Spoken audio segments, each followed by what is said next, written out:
Amsterdam has displaced London as Europe's biggest share trading centre after Britain left the European Union's single market. Have I read it? The answer is yes. That's according to data released by the CBOE exchange, which operates in both cities.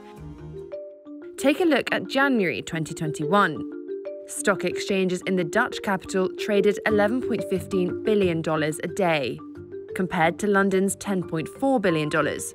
And the EU securities watchdog ESMA said the shift of share trading from London to the European bloc is permanent.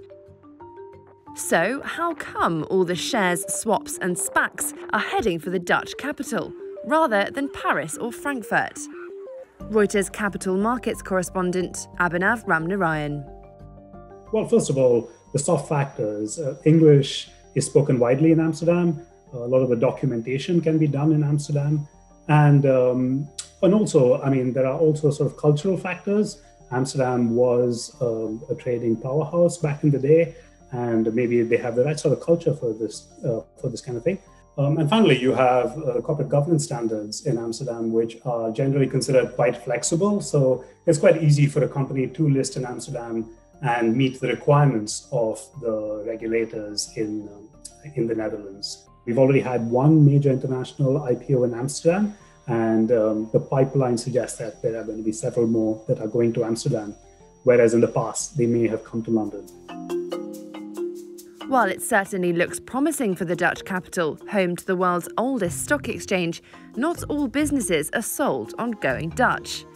Many investment banks with their large staffs have looked elsewhere on the continent, deterred in part by Dutch laws that limit banker bonuses.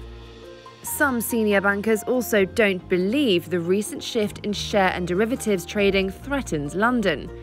And there hasn't exactly been a post-Brexit jobs boom in the Netherlands either.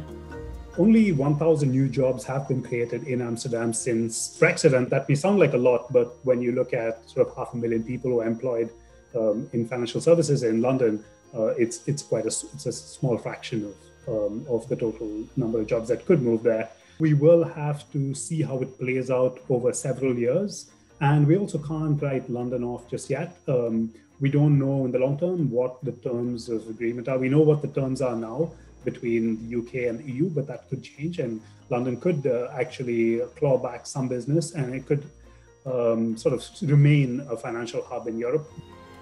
Some financial experts say it's far too soon to draw any conclusions, partly because the early data on the impact of Brexit is mainly trading-based, which, given that Brexit has so far hit trading the hardest, may have flattered Amsterdam's success.